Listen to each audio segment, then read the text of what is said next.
One person's asking, how do you get a script to a producer?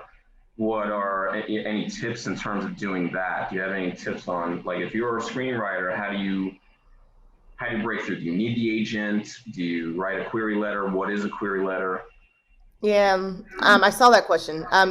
Query letters don't really work, I'm gonna be honest. So essentially, what this town thrives off of on the creative side, our relationships, our networking. It's the word that people hate to hear, right? But it's true, and I say that, and I'll give you an example, which is you're an emerging screenwriter. You have a couple scripts, you have maybe that one great script, and you're like, how do I get people to read this? How do I get this in the hands of a producer? How do I figure out how to get this made? Well, this is going to sound so basic, but if you know somebody who knows somebody, chances are if they like you, that first person in your know somebody will reach out to someone else on your behalf, right? And that's how I get scripts. If unless there's an agent or manager calling me, if you're like, well, how do you get scripts that aren't coming from an agent or manager? I'm like, it's coming from my friends or my acquaintances or my network, who read something and they're like, this needs to see Denise, or someone reaches out and says there's an emerging writer who I love or that I've mentored for years and I'm trying to have them meet new people. I mean, both of my editors from Insecure, like literally randomly just reached out and connected me with two aspiring producers that have assisted them. And they were like, would you meet with them? Right. So networking is truly one of the things that moves the needle here. And this is why I say query letters don't matter, because people see those emails, they don't know who you are, and they just go, move it on, right? Unless there's like this crazy passionate part of your letter where you're trying to find some connection to that person, chances are they don't read it because they don't have the time. But you know what they have the time for? When their friend or their acquaintance or their executive friend calls them up and says, I have someone I want you to meet, or I have something I want you to read, you're going to lean in because it's a quid pro quo thing. It's like, I want this person to answer my calls next time I turn around and have something that I need them to do for me, right? So that's how networking works here. I know it sounds a little bit of like nepotism, but it's not, because at least I think of my connections that I've made, and none of them are my family members. None of them are people who owe me anything, but good people like to help and work with good people.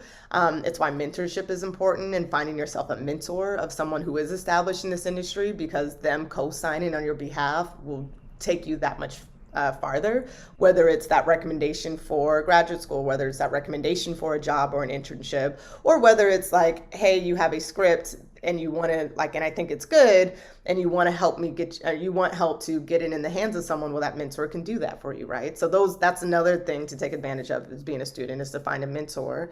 And that's the reason why, because you're like, well, how do I know? How do I expand my network? I don't know anybody. Well, that's when you again take advantage of the student status and go to film festivals, go to places where the industry is. There's Tribeca in New York. There's so many things that are very local, whether you realize it or not, that exposes you to the people who are in the inner workings of this industry.